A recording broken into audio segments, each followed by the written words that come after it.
this SST increased so much. What's the difference between GST? Why even abolish GST? If you ask me GST or SST, now SST because people are suffering.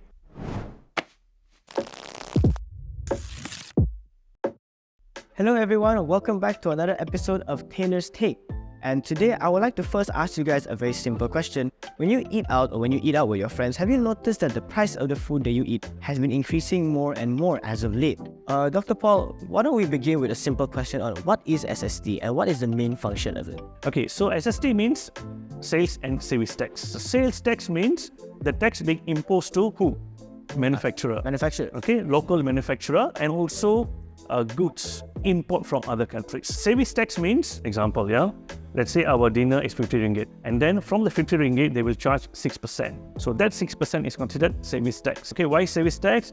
They provide us a nice table, nice chair, nice area to sit and eat, right? That's right. So because of that we have to pay 6%, but now that 6% is going to increase to 8%. One of the main idea or main objective government implement SST for 8% is to reduce the government fiscal deficit.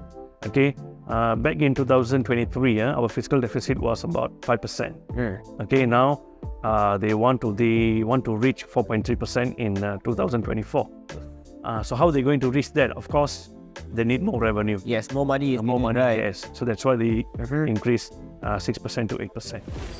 So, with all this increase, right, I think a lot of people are comparing it to GST. Yeah. I'm sure you all know. No longer here for us now. Yeah. So what's the main difference between GST and SST? Is it really a big difference? We're still paying more at the end of the day, right? I take example here. Okay, manufacturer.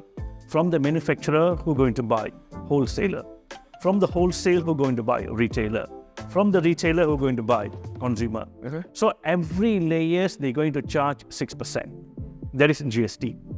Okay, but SST will be single stage. Another difference is GST will be very transparent, because when we have a receipt, last time we can see 6% GST. Yeah.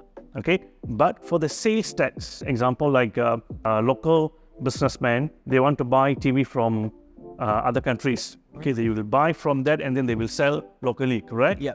So the sales tax 10% will be imposed during custom checks. Yeah. So how are they going to affect consumer? Of course, the tax will be embedded to the price of the TV itself. So when we buy, we wouldn't know. As a consumer, we wouldn't know. We don't see the tax. Yes, we wouldn't things see are the more tax. expensive Yes, now. correct. Yeah. So that's the difference. You say that the sales and service tax, I heard it is not affecting F&B whatsoever. Yeah. Yet, when I go to the restaurants as of recently, well, the price of the food has been increasing more and more. And I think it kind of makes me curious is that I thought consumers shouldn't be too affected by this. Actually, according to current policy, there are 4 items are being exempted from these 8%. Food and beverages, telecommunication, parking, and also logistics. Although these 4 items here are not being 8%, but how the things going to affect consumer? Okay, let's say you're going to a restaurant. Although a restaurant being fixed with the 6% example, but what logistics going to do? Of course, tax for logistics, right? They're going to push the cost towards the restaurant, right? Restaurant, correct or not? Yes, for sure. But how is the restaurant going to maintain their revenue or profit? Yes. Of course, they will increase, or of course, they will play with their price. Yes.